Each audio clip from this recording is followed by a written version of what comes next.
Alô, meus amigos e irmãos, nós chegamos a mais tutorial. Salut mes amis et frères, Dessa nous voici à un nouveau tutoriel de la nourriture quotidienne. A origem do amor. E nós vamos C'est une nourriture quotidienne qui a comme titre l'origine de l'amour. glória. Et nous allons étudier la première semaine, le ministère de la gloire, Seguir muito unité. a ordem do alimento diário, tá? E você Je ne vais pas vraiment suivre l'ordre de la nourriture quotidienne. os pontos aqui são Vous pourrez lire par vous-même, eu vou car tous les points qui sont ici sont très importants. falar pouco sobre a questão Mais je vais parler d'une manière plus libre aqui sur l'unité. o ministério da glória. Car le titre ici, c'est le ministère de la gloire, l'unité. Primeiramente, eu queria Premièrement, dizer para vocês je voudrais vous dire as coisas do espírito que les choses qui sont en relation avec l'esprit découlent de la sphère de la foi, la sphère divine, de la sphère céleste. referem às coisas Donc, ça n'a rien à voir avec les choses matérielles, comme nous sommes habitués à voir tous les jours são dans la dimension cartésienne et matérielle, physique. as coisas espirituais. Mais les choses spirituelles sont dans une autre dimension, la dimension de Dieu, où Dieu vit, Da dimensão material. et non de la dimension matérielle. Conseguiremos entender as coisas de Deus Donc, nous n'allons jamais réussir à comprendre les choses de Dieu si nous utilisons uniquement notre perception sensorielle, física. physique, tout simplement. Mais nous devons exercer notre foi. 11 Hébreux fala assim, a 11, 1 dit ceci, certeza la foi est une ferme assurance des choses qu'on espère. C'est-à-dire que la foi, c'est la substantification des choses de Dieu. palavra certeza Car le mot assurance ici est le même mot qui a été traduit dans le chapitre 1 d'Hébreux pour exprimer l'être de Dieu, la substance de Dieu. substantifica Donc la foi substantifie ce que Dieu est et les choses de Dieu deviennent réelles. as coisas de Deus. Donc nous devons utiliser notre foi afin que les choses de Dieu deviennent réelles pour nous. C'est aussi Também é a convicção. une démonstration de celle qu'on ne voit pas.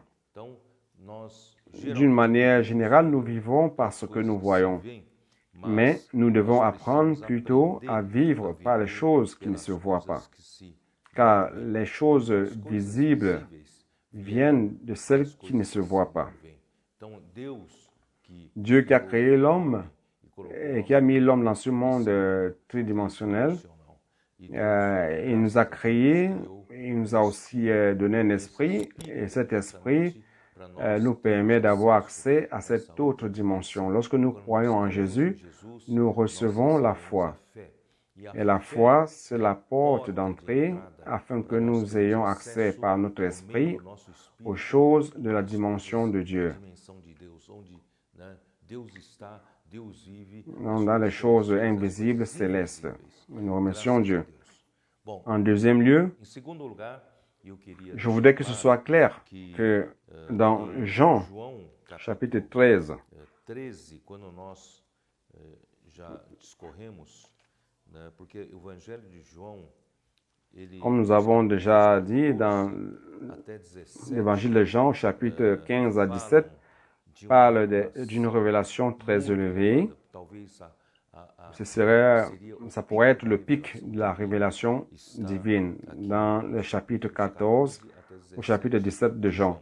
aqui não tem Ici, il n'y a presque pas de paroles de Jean proprement dit, mais ce sont les paroles du Seigneur Jésus qu'il a prophétées à ses disciples. Et le chapitre 13 mostra nous montre à qui il s'adressait. Il s'adressait à un cercle fermé, intime, un cercle restreint, auquel il pouvait ouvrir son cœur. no capítulo 13 Dans le chapitre 13, nous le savons déjà, que on a dit que a última c'était la dernière scène que Jésus allait célébrer avec ses disciples. discípulos Et ses disciples savaient que après la célébration de cette scène, ils allaient voir le Seigneur Jésus souffrir. Ce Jésus qu'ils ont tant aimé, il allait souffrir et mourir. Alors ils étaient très tristes dans leur cœur. C'était comme cela que ça s'est passé lors de la dernière scène. Et au milieu de la scène, le Seigneur Jésus leur a dit qu'un d'eux allait le trahir. Alors les disciples se regardaient les uns les autres sans savoir de qui Jésus parlait. Alors à ce moment précis, Pierre a fait un signe à Jean qui était du côté plus près de Jésus afin que Jean demande à Jésus qui est ce traître. Et Jean n'a pas demandé cela en public et les autres disciples ne le savaient pas. Et Jésus a dit, c'est lui à qui je donnerai un morceau de pain mouillé. C'est dans le chapitre 13 de Jean, verset 26. Ayant trempé le morceau, il le donna à Judas, fils de Simon l'Iscariote. Dès que le morceau fut donné, Satan entra dans Judas. Jésus lui dit, ce que tu fais, fais-le promptement. C'est-à-dire que tu as l'intention de t'entendre avec ceux qui vont m'arrêter, alors fais-le promptement. Et les autres disciples, en dehors de Pierre et Jean, ne comprenaient ce qui s'est passé. Donc, lorsqu'il est sorti, qui est-ce qui sont restés? C'était Jésus et ses 11 disciples. Il ne s'agit plus de 12 disciples. Et c'est à ce moment que Jésus a donc dit, lorsqu'il est sorti, Jésus a dit, maintenant le Fils de l'homme a été glorifié et Dieu a été glorifié en lui. C'est-à-dire que lorsque Judas est sorti, et Satan qui pensait qu'il allait mettre fin au plan de Dieu par la mort de Jésus, mais il était loin de savoir que la mort de Jésus allait plutôt amener Jésus à l'intérieur du Père, c'est-à-dire dans la gloire. Et ce processus de gloire allait ouvrir la porte de gloire à tous les hommes qui croient en Jésus. Donc, grâce à Dieu. Ça, c'est le deuxième point que je voulais toucher. Lorsque Jésus a ouvert son cœur, pour donner la révélation la plus élevée de la Bible, c'était tout simplement au 11. Alors, le traître devrait sortir d'abord afin qu'il nous puisse ouvrir son cœur. Donc aujourd'hui, Jésus veut vous ouvrir son cœur. Et il espère que vous faites partie des élus de Dieu. Car beaucoup sont appelés, c'est dans Matthieu 20, après la parabole des travailleurs de la vigne, beaucoup sont appelés, mais peu sont élus. Aussi, dans la parabole de Matthieu 22, il répète aussi cela, beaucoup sont appelés et peu sont élus. Donc, même lorsque Jésus était ici, il multipliait le pain, il y avait une grande multitude qui le suivait. Mais lorsque Jésus a commencé à leur dire pour quelle fin il est réellement venu, quel est le but de sa venue, et que ceux qui allaient le suivre devaient être ceux qui étaient prêts aussi à suivre le chemin de la croix, passer par la porte étroite et du chemin resserré. Alors, Jean 14 commence avec cette ambiance. Jésus veut ouvrir son cœur à ceux qui sont choisis, c'est-à-dire aux peu nombreux. La multitude qui suivait Jésus sont venus le chercher un autre jour et Jésus se cachait d'eux car il voulait le faire roi. Il voulait suivre Jésus car il recevait du pain. Il se rassasiait. Il recevait de l'aide matérielle. Donc, Jésus n'est pas venu pour cela. Depuis que Jésus a dit dans Matthieu 6, dans Jean chapitre 6, ils se sont désintéressés, ils sont partis, les Juifs ont rejeté d'abord Jésus et après c'est la multitude qui a rejeté Jésus, arrêté de le suivre. Beaucoup de ses disciples l'ont abandonné. Ils disaient que le discours que Jésus donnait était dur. Alors, seuls les 12 étaient restés. Et Jésus leur a demandé, vous aussi, vous ne voulez pas partir non plus? Et Pierre, représentant les 12, a dit, non, mais à qui irions-nous? Tu as la parole de la vie éternelle. Et après cela, Jésus a révélé qu'un d'entre eux allait le trahir. Donc, Jésus avait un groupe de personnes qui étaient très intimes. Et dans ce cercle, Judas n'en faisait pas partie. Donc, c'était tout simplement un groupe de 11. Et c'est à ce groupe de 11 que Jésus a commencé à révéler Jean 14. Jean 14 dit ceci, que votre cœur ne se trouble point. Croyez en Dieu, croyez en moi. Donc ne soyez pas troublés, ne soyez pas tristes, ne soyez pas angoissés, car mon départ,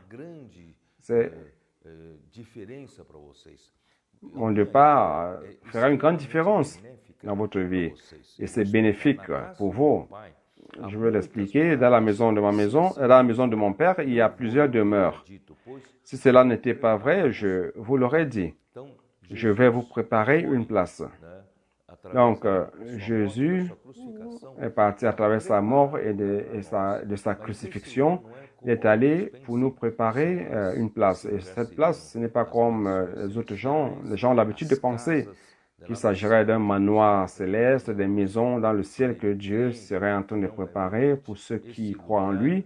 Ça, ce n'est pas vrai. Ce lieu, comme le verset 3 dit, « Et lorsque je serai allé, je vous aurai préparé une place, je reviendrai et je vous prendrai avec moi, afin que où je suis, vous y soyez aussi. » Dans ce lieu, c'est le lieu où Jésus était déjà. Jésus, à travers sa mort et résurrection, serait donc capable d'amener aussi les disciples dans ce même lieu où il était, c'est-à-dire dans le Père.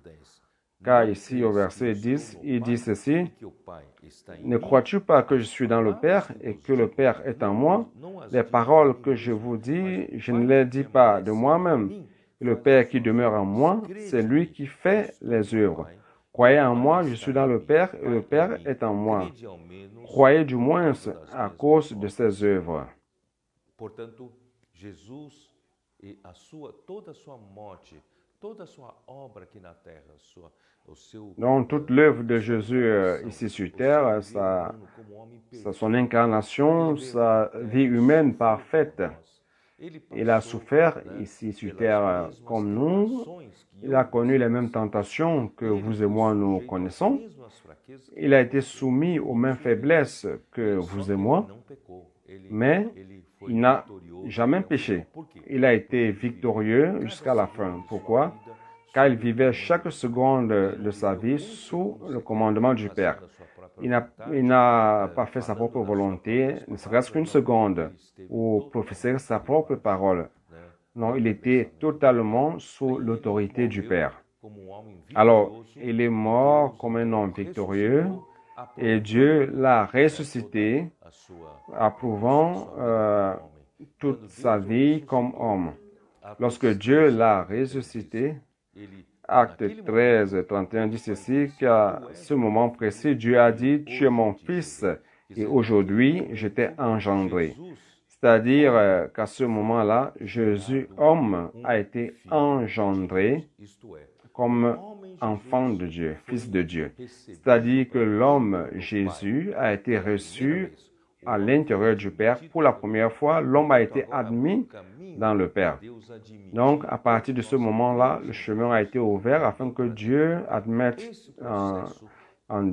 Dieu, à travers Jésus, tous ceux qui croient en lui. Donc, ça, c'est le processus de glorification. Et c'est dans Jean 17, 5. Il dit ceci, « Et maintenant, toi, Père, glorifie-moi auprès de toi-même de la gloire que j'avais auprès de toi avant que le monde fût. » Ça veut dire que Jésus, avant la création du monde, était le Fils unique du Père. Le Fils et le Père sont un, ils étaient un, ils vivaient dans la gloire du Père. Donc, le Fils était déjà dans la gloire du Père. Il était déjà glorifié de la gloire du Père. Alors, au verset 5, il demande au Père de le glorifier. Donc ici, il y a une grande question. Si avant la création du monde, avant que le monde fût, il était déjà dans la gloire du Père, pourquoi maintenant il demande à ce que le Père le glorifie? Ça, c'est le grand doute. Mais je voudrais déjà vous répondre en disant ceci. Comme Dieu, il était déjà dans la gloire du Père. Mais maintenant, il a l'humanité. Et l'humanité, c'est quelque chose que Dieu n'avait pas encore en lui. Jésus ne savait pas comment le Père allait réagir en glorifiant Jésus, homme. Et il dit, glorifie-moi auprès de toi-même. Ça veut dire que la gloire, c'est Dieu lui-même, c'est le Père lui-même. De la gloire que j'avais auprès de toi avant que le monde fût. Donc, j'étais déjà dans le Fils était déjà dans la gloire du Père. Mais maintenant, comme homme, il a eu besoin à ce que le Père, Dieu le Père puisse l'admettre. Donc, ça, c'est le processus de glorification. Jésus a été glorifié comme homme, il a été admis à l'intérieur du Père, dans la gloire du Père. Donc vous voyez quelque chose, comment c'est merveilleux cela. Alors le verset 6 dit ceci, « J'ai fait connaître ton nom aux hommes que tu m'as donnés du milieu du monde. Ils étaient à toi et tu me les as donnés et ils ont gardé ta parole. » Donc à partir d'ici, vous commencez à comprendre que ces hommes que le Père lui a donnés, c'était les 11. Mais est-ce qu'il se réfère uniquement aux 11? Non. C'est quelque chose de symbolique. Ces 11 représentent les élus, ceux qui sont disposés à prendre la croix et accomplir la volonté de Dieu. Ne sont pas cette multitude qui suivait Jésus pour un bénéfice quelconque, pour le pain, pour les guérisons, pour la prospérité matérielle et financière. Ce n'est pas pour un certain intérêt personnel ou cherchant des positions de puissance dans le monde, dans l'Église. Non. C'était des personnes qui étaient intéressées par la volonté de Dieu, accomplir la volonté de Dieu. Ces personnes ont laissé de côté la recherche de leurs propres joies, les propres biens, des positions sur la terre, des richesses, de l'argent, de la célébrité. Ils ne sont pas en train de rechercher ces choses-là, ni former un fan club. Nous rendons grâce à Dieu de ce que ces personnes ont pris la croix et ont suivi Dieu comme Jésus a servi Dieu. Donc, ce sont ceux qui font la volonté de Dieu, les élus qui sont représentés par les 11. La révélation donnée dans Jean 14 jusqu'à Jean 17, c'est destiné à ce peu nombreux qui sont les exclus. Donc, je voudrais vous appeler à laisser de côté votre confort, que le confort ne soit pas la priorité de votre vie. Gagner de l'argent, ce ne soit pas la priorité, les choses en relation avec le matériel, mais je voudrais vous appeler à vous joindre à ceux qui ont choisi la porte étroite, le chemin resserré, comme dans 2 Corinthiens, ces serviteurs de Dieu qui ont tout abandonné et qui ne sont pas en train de rechercher une certaine reconnaissance, une célébrité ou des positions ou des gains financiers, mais ils sont tout simplement intéressés par l'accomplissement de la volonté du Père.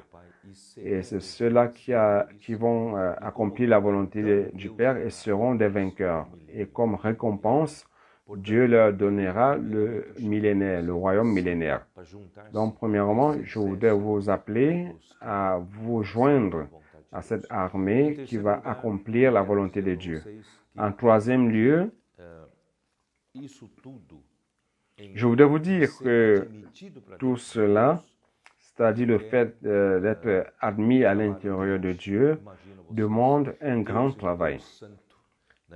Essayez d'imaginer, Dieu est saint, comment peut-il admettre en lui un homme qui n'est pas totalement sanctifié? Donc nous, dans la vie d'Église, nous sommes en train de passer par un processus de sanctification qui consiste à voir la vie et la nature de Dieu en nous, croissant, grandissant, car seul Dieu est saint et nous avons besoin de Dieu. Donc plus Dieu est en nous, plus nous serons saints. Et nous avons vu aussi que Dieu est amour. Comment allons-nous parvenir à ce Dieu, à cet amour de Dieu, afin d'être reçus un jour en Dieu, afin d'être admis en Dieu? L'amour de Dieu, c'est l'amour agape, qui est au-dessus de toutes sortes d'amour. Et nous avons en nous encore des difficultés d'aimer des personnes. Dans nos relations ici sur Terre avec les autres êtres humains, nous avons tellement de difficultés pour aimer. Donc apparemment, nous sommes encore très loin de ce chemin de la gloire. Nous allons être transportés dans la gloire, mais nous voyons que nous sommes encore loin de cela. Donc le troisième élément que je voudrais vous partager, c'est justement l'unité. Donc, il y a des gens qui pensent que l'unité, c'est l'essence de Dieu. L'essence de Dieu, c'est l'unité. Je ne sais pas si vous le savez. Donc, avant que Dieu créa le monde, et Dieu était dans son univers, dans sa dimension, seul. Car il était le seul qui n'a été créé par personne. Il est le seul qui est auto-existant, qui n'a pas eu besoin d'être créé par qui que ce soit, car il est Dieu. Donc, il était ici dans sa dimension comme le seul Dieu, l'unique Dieu. Donc, c'est son essence, c'est l'unité. L'unité, c'est son unité. L'unité, c'est son essence. Donc, le Père et le Fils sont intrinsèquement un, et il n'est pas possible de les séparer, de les diviser. Donc, ce Dieu, c'est le Dieu de l'unité. Je ne sais pas si vous vous en rendez compte. Dieu ne connaît pas ce qu'est la division. Ce Dieu qui était là tout seul, et il n'y avait rien tout autour. Il était seul et c'était l'unité. Il ne connaît pas ce que c'est la dualité. Il ne sait pas ce que c'est que la division. Il ne sait pas ce que c'est l'inimitié, ce qu'est la rivalité, ce que sont les disputes, la jalousie, les envies.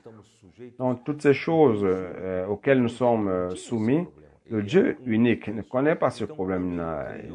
Il était seul. Donc, lorsqu'il a créé l'univers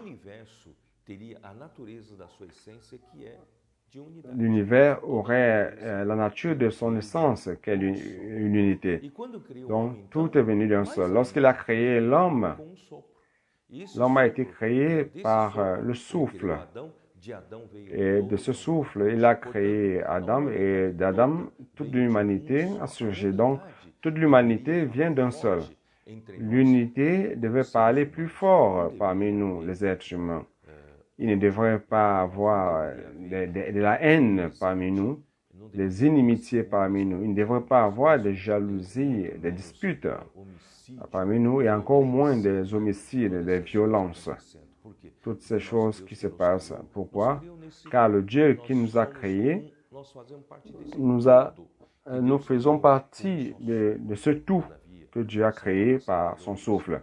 Cependant, Satan, par sa rébellion, a contaminé l'homme. Et lorsque l'homme a été trompé par Satan, il est tombé, et le péché est entré dans l'homme, et la mort est passée à tous les hommes, a été passée à tous les hommes, dans tout l'univers. Donc, avec la rébellion de Satan, la corruption aussi a été introduite. et principalement la césure de la rupture de l'unité initiale. Donc, lorsque la corruption est venue, lorsque la chute de l'homme est venue, cet univers a commencé à devenir un chaos, une confusion. Tout ce que vous pouvez voir, frère, c'est le fruit et c'est la conséquence de la rupture de l'unité. Ce qui existe parmi les êtres humains, c'est la haine, l'inimitié, les divisions, les rivalités, les compétitions, les concurrences, les homicides, la violence. Il y a tellement de problèmes que nous avons, donc par manque d'unité. Mais nous rendons grâce à Dieu car il n'a pas renoncé à sa volonté. Il a créé l'homme afin de recevoir l'homme en soi. Donc il doit travailler sur le point concernant l'unité. Et nous disons merci lorsqu'il nous a donné le deuxième souffle. Ce deuxième souffle nous fait permettre de recevoir l'Esprit Saint. Nous sommes devenus l'Église de Dieu, le nouvel homme, la nouvelle création. Et dans cette situation, donc Dieu commence le processus de nous ramener à son unité. Donc Dieu est en train de travailler cette unité dans l'Église afin de nous ramener à l'unité de Dieu. Je ne sais pas si vous me suivez, si vous parvenez à me suivre. Donc l'unité va nous délivrer de divisions, de disputes, de rivalités, de jalousies, des inimitiés, etc., etc. Tout ce que nous avons vu qui existe dans le vieil homme, dans le nouvel homme, on n'a que l'unité qui existe. Et cette unité doit être tellement parfaite, de la même manière que le Père est un avec le Fils et le Fils est un avec le Père. Donc, il a dit cela. Je pense qu'il est maintenant facile que je lise Jean 17. Jean 17, verset 11. Je ne suis plus dans le monde, et ils sont dans le monde. Et je vais à toi. Père Saint, garde en ton nom ceux que tu m'as donnés, afin qu'ils soient un comme nous. Donc l'objectif final, c'est de nous amener à l'unité, afin que nous soyons un, comme Dieu est un, le Père et le Fils sont un.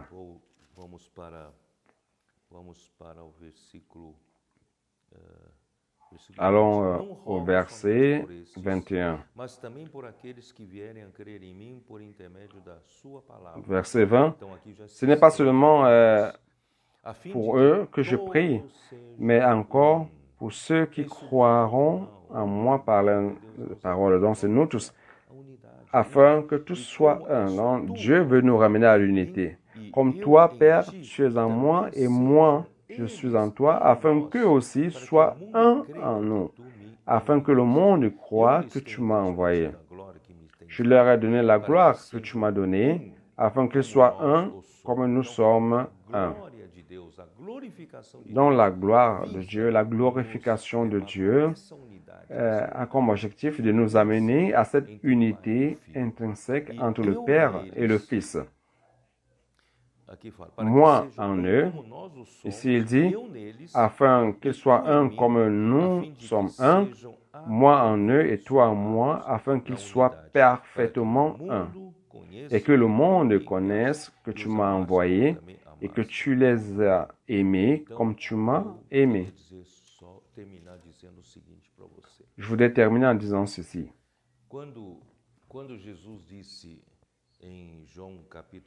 Lorsque Jésus dit dans Jean chapitre 14, car Philippe a douté et a demandé à Jésus de lui montrer sa main, a montré le Père, pardon, et Philippe a dit, Philippe, je suis avec toi depuis tout ce temps et tu me dis que je dois te montrer le Père. Qui m'a vu a vu le Père. Comment peux-tu me dire de te montrer le Père? Je vais juste terminer par un commentaire. Cette phrase paraît être une phrase quelconque, mais ce n'est pas le cas.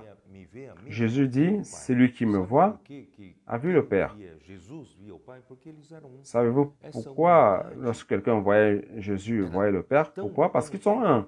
Cette unité est tellement intrinsèque, tellement réelle que lorsque quelqu'un voyait Jésus, il voyait le Père. Et je voulais transporter cela et l'appliquer à nous.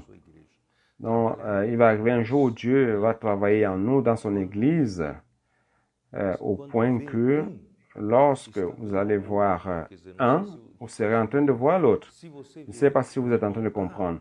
Si vous voyez un frère A, vous serez en fait en train de voir le frère B et le frère C aussi.